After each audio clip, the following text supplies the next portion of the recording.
हिंदू पंचांग के अनुसार पौष माह के शुक्ल पक्ष की एकादशी को पौष पुत्रदा एकादशी कहा जाता है। मान्यता है कि इस दिन व्रत रखने से भगवान विष्णु संतान की प्रत्येक संकट से रक्षा करते हैं और संतान प्राप्ति की कामना के लिए भी इस व्रत का विशेष महत्व माना गया है। भगवान कृष्ण ने युधिष्ठिर को पौष पुत्रदा एकादशी का महात्म सुनाते हुए कहा, हे धर्मपुत्र, पौष मास के शुक्ल पक्ष की एकादशी का नाम पुत्रदा एकादशी है। यह पुत्र की कामना पूरी करने वाली है। इसके महात्म की कथा इस प्रकार है। एक समय भद्रावती नगर में सुकेतुमान नाम का एक राजा राज्य करता था। उसके कोई संतान नहीं थी। भवन विभूतियों से भरा हुआ था। द्वार पर चिंतामणियों का प्रकाश था, परंतु राजा के आंखों में हमेशा एक अंधेरा सा प्रतीत होता था, कारण कि उत्तराधिकारी के रूप में कोई संतान नहीं थी और वह स्वर्ग के सुखों को भी नरक के समान मानता था। उनकी स्त्री भी इसी बात से चिंतित रहती थी कि भविष्य में उनके मरने के बाद उनके पितरों का पिंडदान कौन करेगा। वह हमेशा यही सोचता था कि मेरे मरने के बाद मुझको कौन पिंडदान देगा।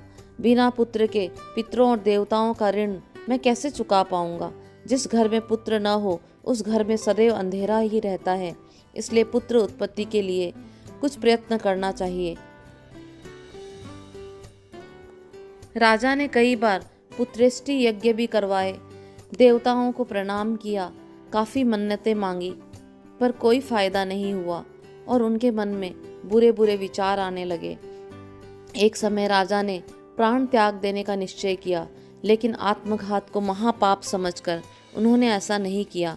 एक दिन राजा ऐसे ही विचार करते हुए घोड़े पर बैठकर वन को चल दिए और पक्षियों और वृक्षों को देखने लगे। उन्होंने देखा कि वन में मृग, सिंह, बंदर, सर्प आदि घूम रहे हैं।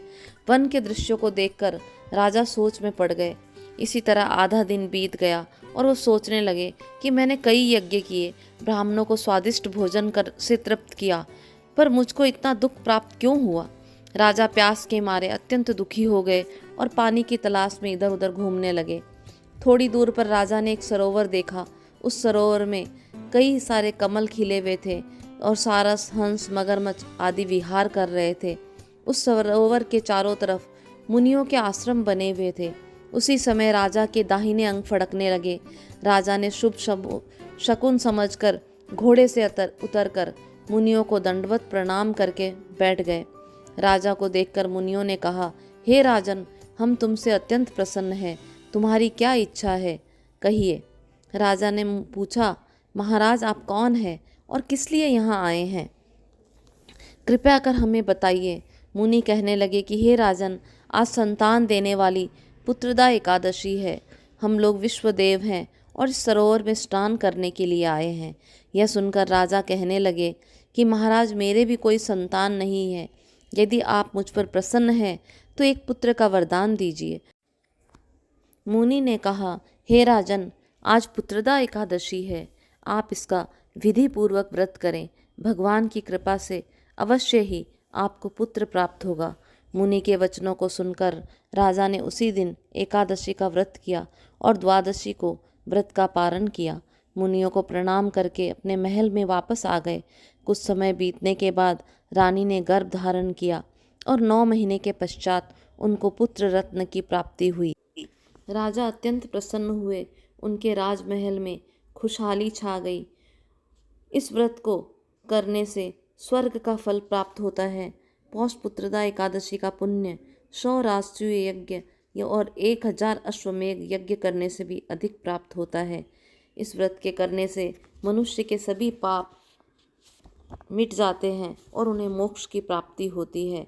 इस दिन नारायणी भगवान की पूजा की जाती है और दूध का फलाहार लिया जाता है। एकादशी व्रत करने के पश्चात द्वादशी के दिन मंदिर में सीधा जरूर दान करना चाहिए। इस कथा को सुनने मात्र से एकादशी फल का लाभ मिलता है। जय श्री कृष्ण, जय भगवान विष्णु।